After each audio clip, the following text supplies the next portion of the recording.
مساء الخير. النهاردة هنعمل مع بعض كيك اليوسفي أو اليوسفندي بطريقة سهلة وبسيطة جدا وبمقادير منتهى البساطة.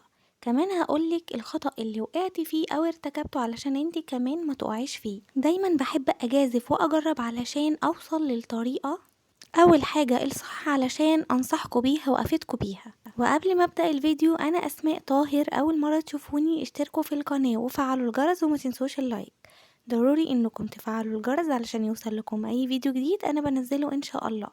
يلا ندخل في الوصفة بتاعتنا على طول.